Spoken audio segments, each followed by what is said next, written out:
नमस्कार दोस्तों, NDTV India पर एक बार फिर आप सब देख रहे हैं रफ्तार रिवोटेड। मैं हूं आपका होस्ट शम्स और मेरे पीछे खड़ी है बिल्कुल नई जनरेशन की मारुति सुजुकी ऑल्टो K10। कई तरह से कार बदल गई है, नई जनरेशन है, नई डिज़ाइन है, बहुत सारे नए फीचर्स हैं और शुरुआती कीमत है 3,99,000 रुपये एक शोरूम। जल्दी शो में देखिए इस कार का रिव्यू। लेकिन आज बात एक और नई कार की जिसका नाम है Hyundai Tucson। ये भी कई तरह से बदली है और अमेय ने की इसकी सवारी। ये पहली बार नहीं है कि कारन बाइक पर आप चौथी जनरेशन की टूसॉ का रिव्यू देख रहे हैं। आपको सिद्धार्थ की एक्सक्लूसिव ड्राइव तो जरूर याद होगी।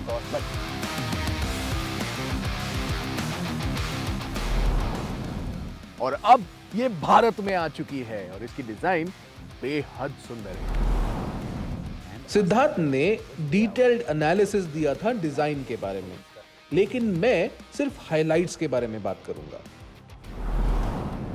और जो हाइलाइट्स है गाड़ी के डिज़ाइन के, वो है इसके हिडन एलिमेंट्स। जी हाँ, छुपे हुए एलिमेंट्स जो है वो बहुत ही मज़ेदार है। जैसे ये एलईडी DRLs, ये पैरामेट्रिक ग्रिल में बहुत आसानी से दिखते हैं और ये आप देख सकते हैं किसी अच्छी तरीके से ये DRLs लाइट अप भी होते हैं एक नई अलग डिज़ाइन करने के लिए।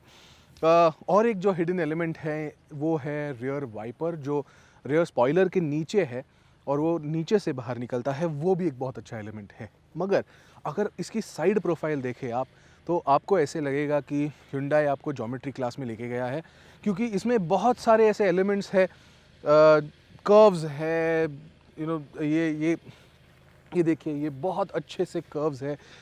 ऐसे फ्लूइडिक डिज़ाइन टाइप जो है वो दिखाई देती है, लेकिन वो फ्लूइडिक नहीं है, इसे सेंशुअस स्पोर्टीनेस कहती है Hyundai। लेकिन ये ज़रूर एक आकर्षक चीज़ है टूसॉ में। और अगर आप रियर की तरफ आए तो आपको ये कनेक्टिंग टेल लैम्प्स दिखते हैं, ये भी LED है। इसे देख के आपको फोर्ड मार्क ई की याद आती है, क्योंकि उसमें भी ऐसे ही एलिमेंट्स थे, लेकिन उसमें टेल लाइट्स में 3 एलिमेंट्स है, इसमें सिर्फ दो सेपरेट है, लेकिन ये भी बहुत ही आकर्षक लगता है। इस तरीके से Hyundai ने टूसॉ को एक ऐसी गाड़ी बनाई है जिसकी डिज़ाइन इतनी जल्दी डेट नहीं होगी, क्योंकि क्या है, ये सब जो एलिमेंट्स है वो बहुत साल तक रहेंगे। टूसॉ पहले से बड़ी हो गई है, लंबाई 150 मिलीमीटर ज्यादा है, जबकि कार पहले से 15 मिलीमीटर चौड़ी है। कद भी 5 मिलीमीटर बढ़ गया है। 18 इंच के पहिए कार की चौड़ाई को देखते हुए सटीक लगते हैं। हाँ, ये पहले से ऊंची है, लेकिन इसकी डिजाइन इसे एक आक्रामक लुक देती है। ये वाकई में एक बढ़िया डिजाइन है।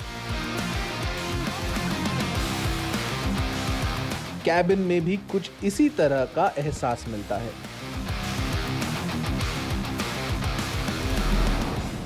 एक्सटीरियर की तरह इंटीरियर में भी आपको हिडन एलिमेंट्स मिलेंगे। जी हाँ, टूसॉ एक ऐसी गाड़ी है जहाँ पे हिडन एलिमेंट्स बहुत है।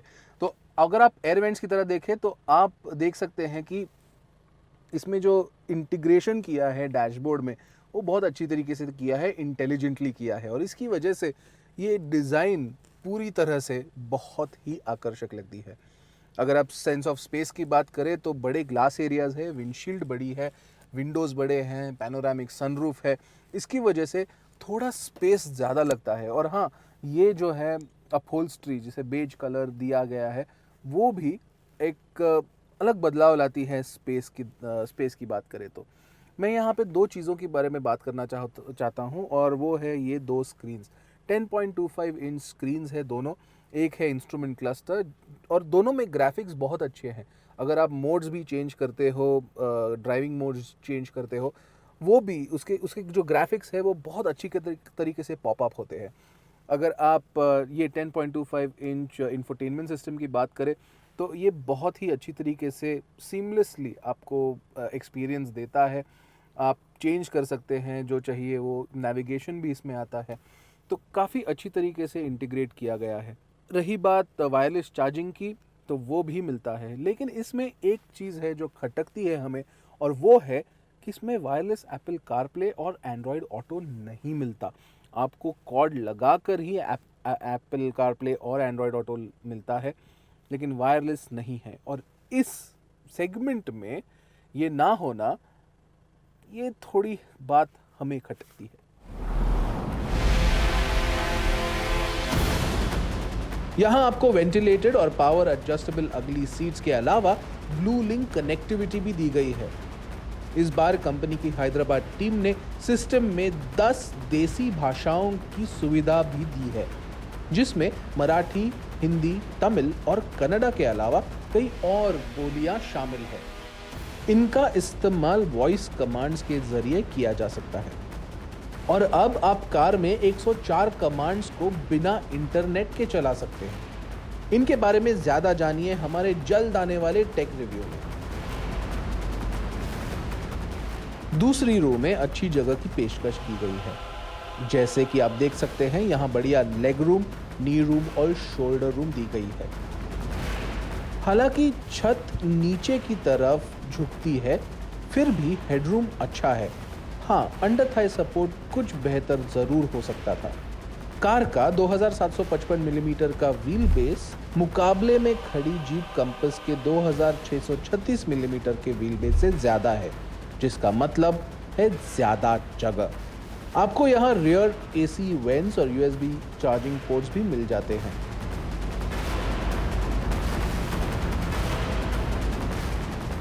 बूट में भी काफी जगह है, यानी 540 लीटर।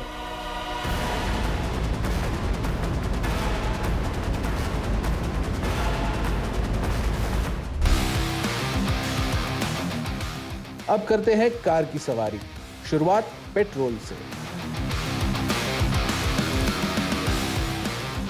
पहली इंजन जो है जो मैं चला रहा हूँ वो है पेट्रोल वाली। जी हाँ, ये 2 लीटर इंजन है जिसमें 154 ब्रेक हॉर्स पावर मिलता है और 192 न्यूटन मीटर्स ऑफ टॉर्क। ये जो इंजन है लोअर रेव बैंड पे आपको ज़्यादा पावर नहीं मिलता है। 6 स्पीड जो ऑटोमेटिक गियर बॉक्स है हमेशा आपके जो एक्सेलरेशन रहती है आपकी उससे कंटिन्यूस तालमेल चाहता है, लेकिन वो होता नहीं है। इसके लिए एक थोड़ा सा लैग आता है जो इसकी स्पोर्टीनेस पे थोड़ा एक क्वेश्चन मार्क डालता है। इसमें स्पोर्ट मोड भी है जो आप चेंज कर सकते हैं। स्पोर्ट मोड में जहाँ पे स्टीयरिंग थोड़ी वेटेड हो जाती है, थोड़ी अच्छी तरीके से वे अप करती है और मज़ा आता है चलाने को, क्योंकि ये थोड़ी टॉट लगती है फिर चलाने के लिए। वही डीजल की जितनी तारीफ की जाए कम है। Hyundai Tucson में एक 2 लीटर की इंजन मिल आती है, 184 ब्रेक हॉर्स पावर मिलता है और 416 न्यूटन मीटर्स ऑफ टॉर्क। और ये जो टॉर्क है वो 2000 आरपीएम के करीब किक इन होता है। लेकिन एक बात ये है, वो 8 स्पीड गियर बॉक्स जो है, 8 स्पीड ऑटोमेटिक गियर बॉक्स, वो ओवर टाइम काम करता है ताकि आपको पावर मिलती रहे लोअर आरपीएम से। जी हाँ, 2000 आरपीएम के पहले ज़्यादा थोड़ा सा लैग है, पर वो मिनिमल है। लेकिन कंटिन्यूसली ये जो 8 स्पीड गियर बॉक्स है वो काम करते रहता है ताकि आपको पावर मिलती रहे, और इसी में ही ये गाड़ी चलाने में बहुत मज़ा आता है। इसमें पैडल शिफ्टर्स होते तो कंप्लीट पैकेज में थोड़ा और बढ़ावा मिलता। एक कंप्लीट पैकेज की तरह इसे देखा जा सकता था, लेकिन वो नहीं दिया गया है। आपको मैनुअल मोड है इसमें, तो वो आप यूज़ कर सकते हैं। और दूसरी बात ये है कि पेट्रोल के मुकाबले डीजल चलाने में बहुत ज़्यादा मज़ा आता है। सुरक्षा की बात करें तो एसयूवी में कई सारे फीचर्स हैं। 6 एयरबैग्स, एबीएस के साथ EBD, ESC, vehicle stability control, tyre pressure monitoring system और बहुत कुछ। कार के पेट्रोल मॉडल की कीमत 27,70,000 रुपए और 30,17,000 रुपए एक शोरूम के बीच है। वहीं डीजल के लिए आपको 30,19,000 रुपए और 34,39,000 रुपए के बीच चुकाने होंगे। तो हाँ, कार पहले से काफी ज्यादा महंगी हो गई है।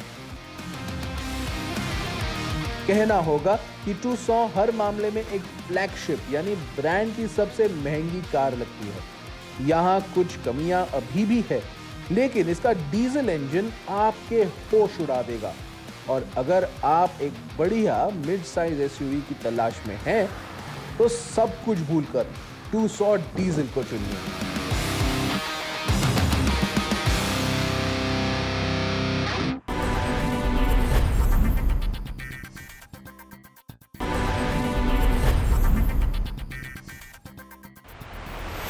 ब्रेक के बाद आपका एक बार फिर स्वागत है शो पे। और अब बात महिंद्रा की नई इलेक्ट्रिक कार्स की।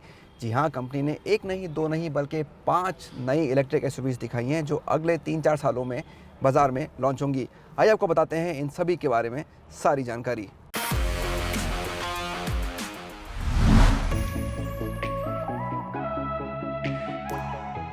भारत की प्रमुख ऑटो कंपनियों में से एक महिंद्रा एंड महिंद्रा ने 5 नई इलेक्ट्रिक एसयूवी का खुलासा किया है। ये खुलासा ब्रिटेन में कंपनी के नए design centre Mahindra advance design Europe या मेड के उद्घाटन के दौरान किया गया।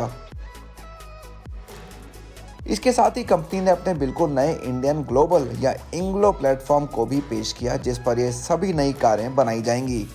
महिंद्रा इन 5 कारों को XUV और BE नाम के 2 इलेक्ट्रिक ब्रांड्स के तहत लॉन्च करेगी और इनमें से 4 कारों को 2024 और 2026 के बीच लॉन्च किया जाएगा। आइए एक एक करके आपको बताते हैं इन सभी के बारे में। सबसे पहले लॉन्च होने वाली कार होगी महिंद्रा XUV E8, जो दिसंबर 2024 में सड़कों पर उतरेगी। कार को XUV 700 का इलेक्ट्रिक मॉडल कहना गलत नहीं होगा और ये ऑल व्हील ड्राइव सिस्टम के साथ आएगी। चौड़े LED लाइट बार और बम्पर पर लगी हेडलैम्प कार पर शानदार दिखती हैं। यहाँ आपको 228 और 348 bhp के बीच ताकत मिलेगी और रेंज 450 किलोमीटर तक होगी।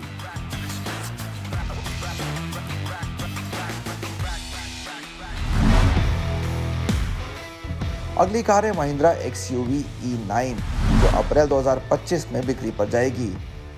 SUV को एक कूपे आकार मिलेगा, कुछ वैसा जैसा कि हमने ऑटो एक्सपो 2016 में महिंद्रा XUV 500 एरो पर देखा था। इस SUV को रियर व्हील ड्राइव और ऑल व्हील ड्राइव दोनों रूप में पेश किया जाएगा। आकार में ये XUV E8 से थोड़ी बड़ी होगी।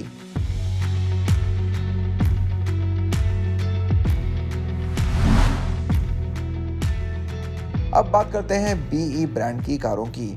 इनमें सबसे पहली और सबसे छोटी है BE 05।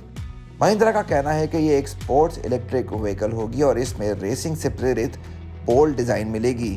कार के कैबिन में बड़ी ट्विन टच स्क्रीन और 2 स्पोक स्टीयरिंग व्हील दी गई है। इसमें गियर लीवर के लिए एक रोटरी कंट्रोल और एक बड़ा गियर सेलेक्टर भी है। कार की बिक्री अक्टूबर 2025 में शुरू होगी।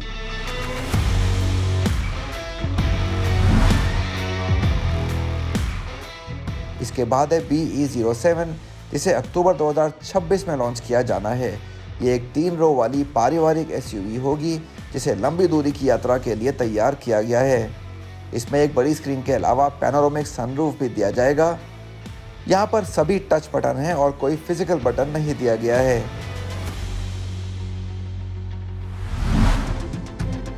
अंत में है BE 09, लेकिन इसके लॉन्च और तकनीकी जानकारी का खुलासा फिलहाल नहीं हुआ है। कंपनी का कहना है कि ये एक शानदार दिखने वाली कूपे SUV होगी। इन सभी मॉडलों में 60 से 80 किलोवाट आवर की बैटरी क्षमता, 175 किलोवाट फास्ट चार्ज क्षमता और 30 मिनट से कम समय में 80% तक चार्ज करने के विकल्प होंगे। कारों के रियर व्हील ड्राइव और ऑल व्हील ड्राइव मॉडल 228 से 232 bhp और 335 से 379 bhp ताकत देंगे। ये कारें 0 से 100 किलोमीटर प्रति घंटे की रफ्तार 5 से 6 सेकंड के बीच में पकड़ लेंगी।